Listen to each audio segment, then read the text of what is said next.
The thing that I most love about flying is, like, it's a cliche. It's being free from the earth, three-dimensional freedom, flying like a bird.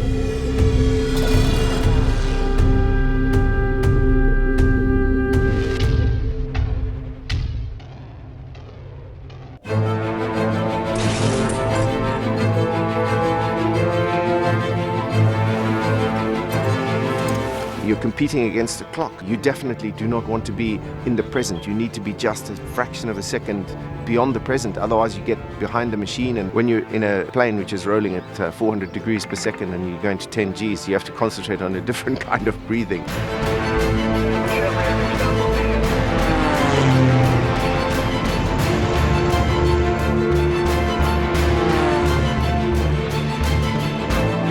I think to just get in the plane and fly through the track, it's actually, if you have the right experience, it's pretty fundamentally easy.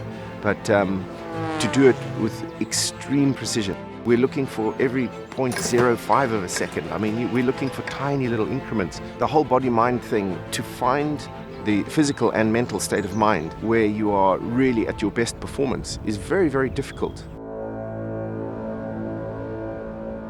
I was born in the Eastern Highlands of Rhodesia and brought up on a farm, 5,000 feet up in the mountains, absolutely beautiful place. Just being in the mountains and seeing eagles and imagining that you have that freedom to see the earth from a different point of view, it was really appealing to me. In the military, I did piston flying, helicopter flying, jet flying. In any military pilot's training, aerobatics is involved. I just loved it because to me that was really the embodiment of three-dimensional freedom. So you're then at the controls of a machine which enables you to fly like a bird. And after 6 years in the military, I was very keen to move on. The Red Bull Air Race compares quite differently to all other kinds of flying. Now I have good memories from a lot of the races, you know. I remember very clearly my first podium because I had a two-seat MX, which was very heavy. I'd really struggled with it all season, and I finally managed to get to the podium in San Diego, and I remember that very clearly. I was very happy to be on the podium finally.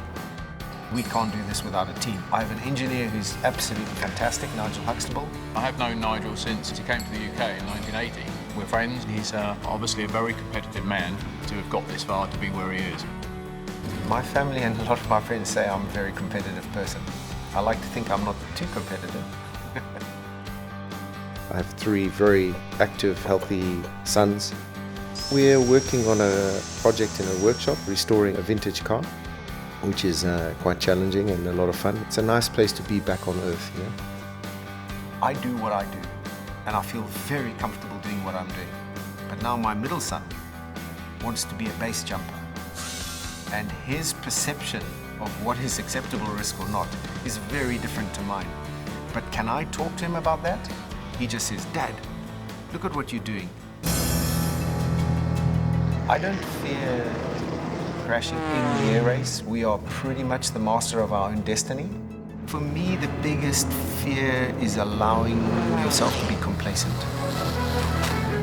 But fear as you dive into the track, absolutely no place for that. You have to be really looking forward. I love escaping the earth and turning the key, getting the engine going, knowing that I'm going onto the track. It's fantastic.